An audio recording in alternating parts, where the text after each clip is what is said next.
Ladies and gentlemen, coming to you from Lancaster, Virginia, the latest news and recaps in the world of professional wrestling. Welcome to the Wrestling Artistry Podcast.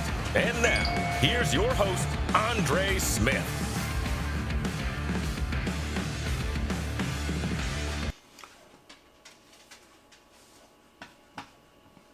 We are live in a living color, technicolor.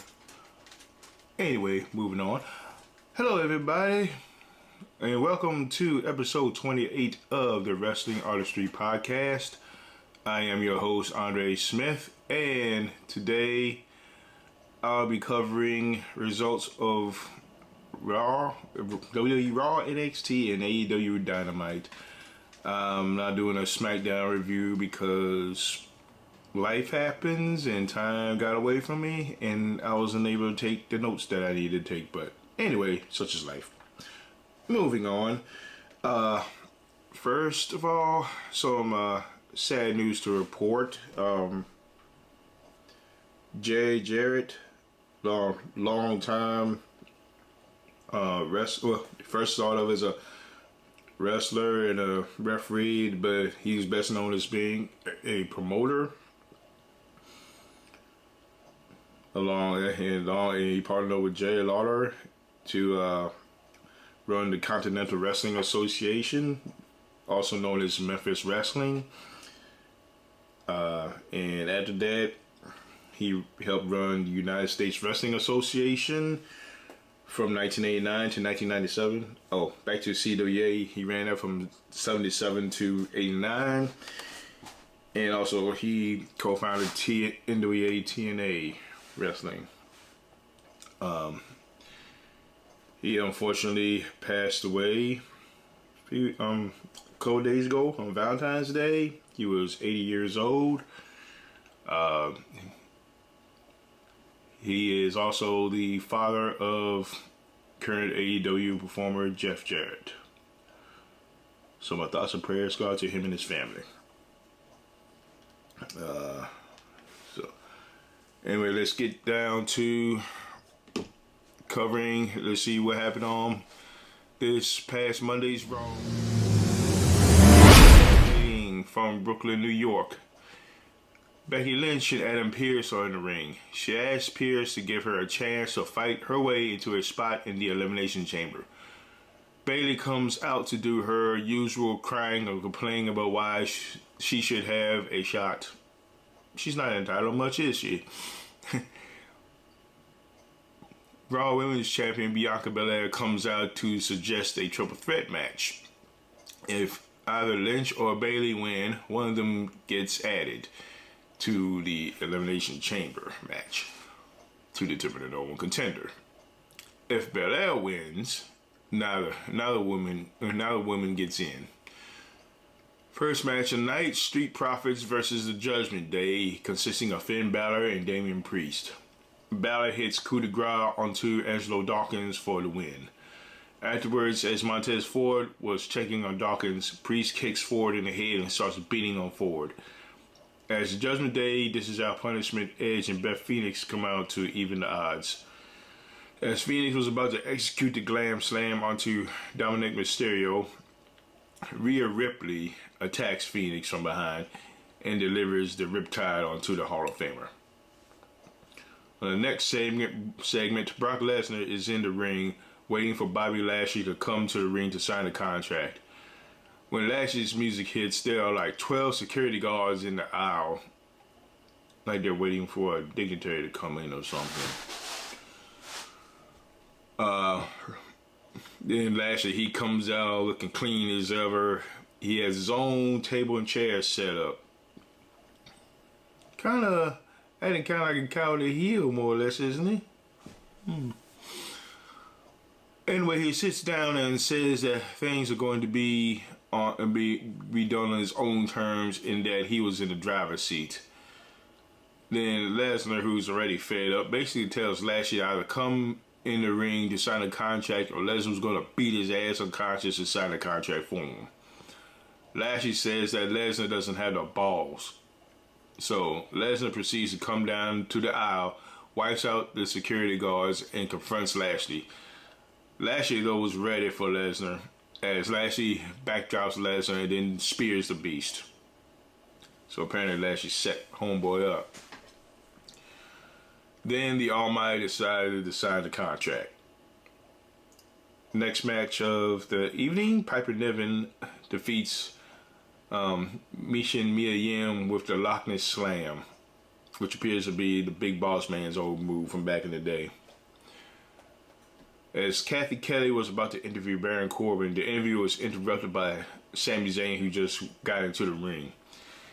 Zayn proceeded to call out the American Nightmare, Cody Rhodes. Cody basically endorsed Zayn to Zayn's face, basically repeating what he said last week. And this, I know I had the exact word-for-word details of the whole entire promo, but I thought overall that it was an awesome segment. It was just excellent. It didn't have Sammy sabotaging Cody's popularity, and Cody didn't crap all over Sammy, so I'm glad it went down the way it did. So hopefully there's no conspiracy about, Cody getting booed or anything, which I hope won't happen, but we shall see. And also it made the crowd care even more about the next couple months up to WrestleMania. Kathy Kelly once again tries to interview Corbin, who runs down Zayn as well as Cody Rhodes. Corbin talks about the whole Rhodes family, including Dusty, while Cody was behind him. And of course it sets Cody off, who attacks Corbin. Then Rhodes asks for a referee, and there's an impromptu match. Rhodes defeats Corbin in handy fashion with the Crossroads. So the luck keeps on getting worse for Baron Corbin. First JBL dumps him, and then Cody beats his ass. So I don't know. At least he still got money, as far as we know. Nikki Cross, Asuka, and Carmella versus Raquel Rodriguez, Liv Morgan, and Natalya. Asuka wins for her team, making Morgan submit. Now, before this happened, she attacked both of her own teammates. I mean, when the Elimination Chamber comes out, I guess Asuka's like everyone for herself, so she might as well get her head start. Maxine Dupree is interested in Otis going to Maximum Male Models. That could be entertaining unto itself. Moving on, Bronson Reed versus Mustafa Ali. Reed basically mauls Ali on the way to a victory courtesy of a tsunami. Next is Miz TV, a special guest Seth freaking Rollins. Rollins was rocking some big ass red boots, which apparently is a popular thing. I was unaware. I am sorry for being out of touch. Had the Miz talk trash to Rollins. Rollins lays out Miz. And after Rollins does the stomp onto the Miz with one of those big boots, Austin Theory attacks Rollins, hitting Seth with A-Town Down. Rick Boogs defeated the Miz in quick fashion. Sorry. The main event of the evening is a triple threat match. Raw Women's Champion Bianca Belair versus Bayley versus Becky Lynch. Bayley has shown domination in this match at the start. As Bayley is in trouble, the rest of Damage Control, the Women's Tag Team Champions, consisting of Dakota Kai and Io Sky, show up. Lynch had Bayley pinned, but Sky pulled Lynch out of the ring. Then Belair hits the KOD onto Lynch, which lands onto Bayley. Belair pins Bayley to win the match and to close the show. So neither Bayley or Becky Lynch are going to be at Mania as of now. We shall see. And that was it for Monday Night Raw. Next up, we have WWE NXT. Day. Grayson Waller starts the show. He fresh off a 1-week suspension, courtesy of him disrespecting Shawn Michaels. He faces off against Tyler Bate. The match starts off as a fight as Waller dominates the match for the first few minutes. Bate regained the upper hand until he ran to the announce table rib first. Bate breaks out an airplane spin for a 2 count. Talk about old school. Bate goes for a sunset flip attempt, but Waller blocks it, trying to hold onto the ropes to get the pin, but the referee catches him. As Waller lets go of the ropes, Bate completes the attempt to get the pinfall win. Brooks Jensen is very nervous about his date with Kiana James, especially since he has never been on first base. Poor fella. As the camera shows JC Jane making her way to the ring, he saw a couple of people behind her running across the aisle to another room. And as they cut to that camera back there, it shows Waller arguing with Shawn Michaels, being disrespectful to him again, or Matt Bloom telling Waller to leave. Jane comes out to the ring to declare herself a star, basically telling everyone, screw you. She accuses everyone that she was looked upon as a third wheel of toxic attraction. So she's, I guess, gonna shoot a shot. She's gonna try and be a single star and let's see what happens with that. Next up, we have Thea Hale versus Tiffany Stratton. The story here was that Hale was distracted by the various members of Schism. Because of this, Hale falls victim to a Stratton moonsault. Damon Kemp versus Axiom. Axiom wins with the Golden Ratio running kick. As Walter gets kicked out, back to Grayson Waller, he's still disrespecting Michaels, just talking trash about the man. I'm like, stop, dude. Jinder Mahal challenges NXT champ Braun Breaker for the championship while trying to get in the champ's head regarding how the fans are starting not to like him anymore. Trying to shake the young fella up. So that's going to be the next challenger. Kane Carter and Katana Chance apologize to NXT Women's Champion Roxanne Perez and Miko Satomura. Perez thanks Satomura for coming to the States to help her. The final boss says that she has her reasons to come and help her. I got suspicious at that point. The open challenge for the NXT North American title is up next as Stax comes out to answer Wesley's challenge. But as Stax and Tony D'Angelo come to the ring, Dijak grabs Tony and starts taking him to the back, dragging him from the back. Stax, excuse me. Stax looked like he was undecided as to what to do, whether to go to the ring or help D'Angelo, so he decided to go help D'Angelo. In the meantime, Von Wagner attacks Lee, kicking him in the head. So it's Wesley defending the title against Wagner. At a pretty decent match, Lee hits the cardiac kick for the pinfall. Next match, we have Hank Walker versus Charlie Dempsey. Dempsey gets a submission win. Then that in the match, puts a stretch hold on to Walker again.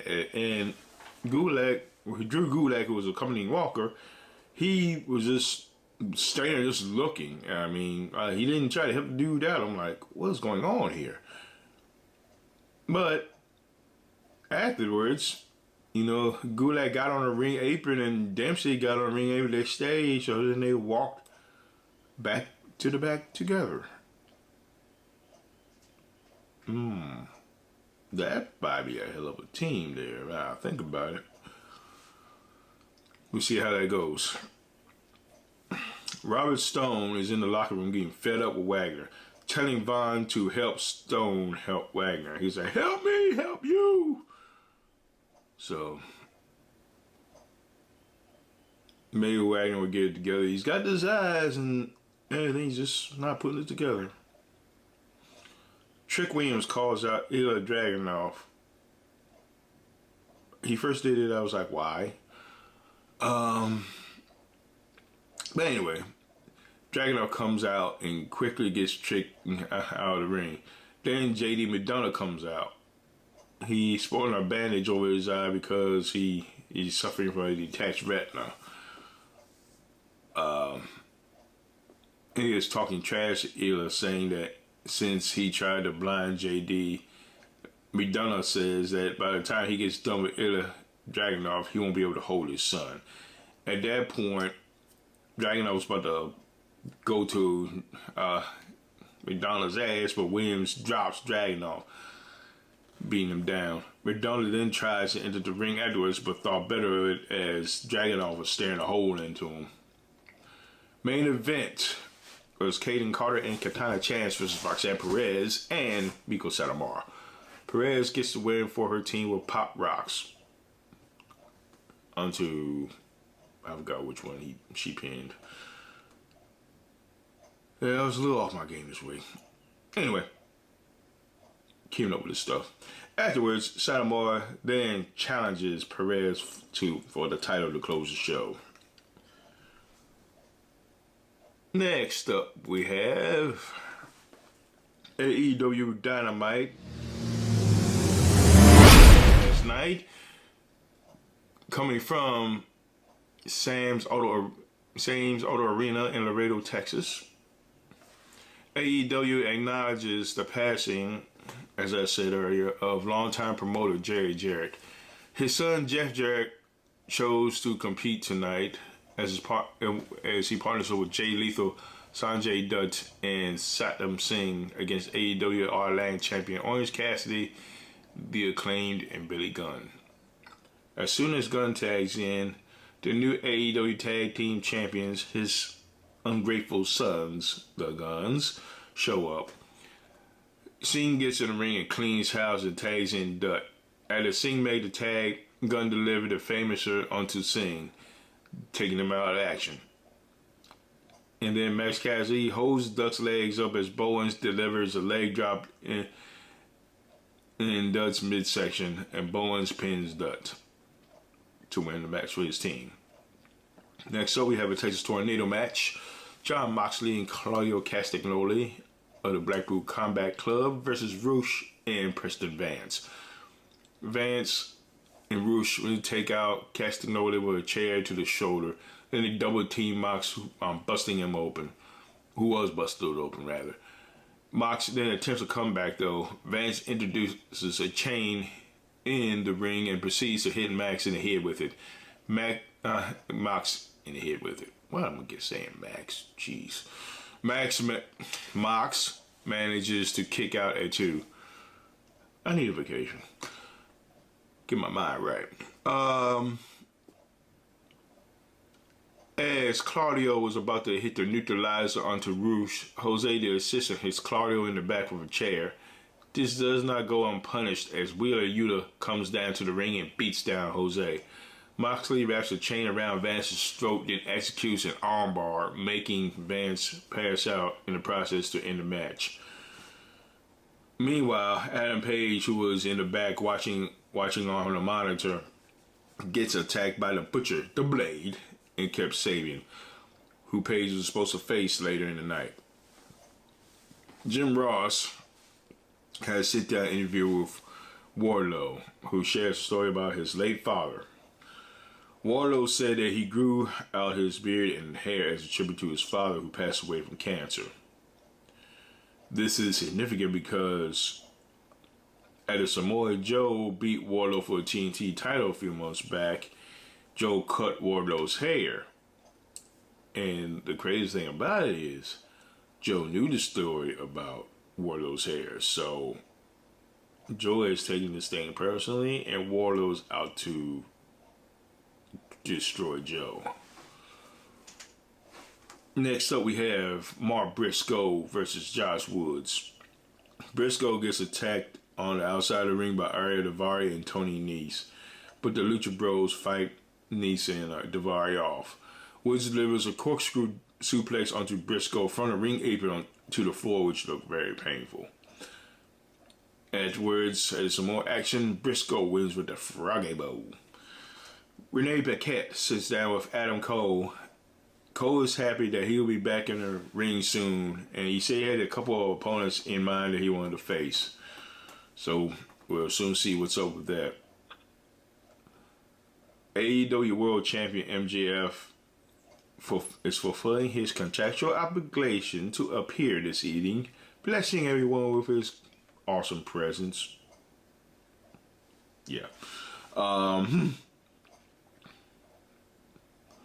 He talks about how he's the best in the world and not Bryan Danielson.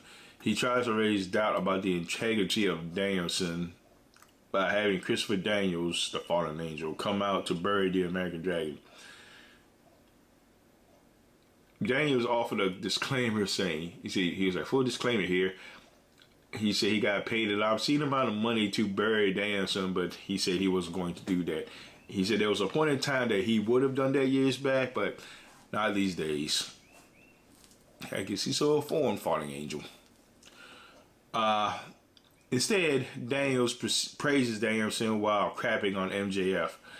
Things get heated and Daniels slaps the taste out of the champ's mouth.